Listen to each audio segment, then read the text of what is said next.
Good afternoon, YouTube. The Carnival Pride is moving again, but unfortunately at a very slow pace and headed to Kiel, Germany. Also, unfortunately, the next cruise will be canceled. The 9-day from Dover will no longer occur. You will get 100% future cruise credit and a full refund. Carnival is also offering to reimburse hotel and food for up to 2 days if you're already in Europe, and cover any airline change fees.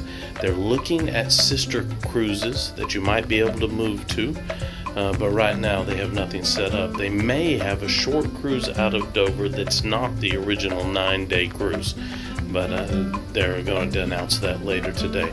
But at least she is moving again, and we'll see how long it takes to get her fixed. I feel so sorry for anyone who had a cruise set up 9-day out of Europe. That would have been an unbelievable cruise, and for some a bucket list, but so sorry to hear that canceled.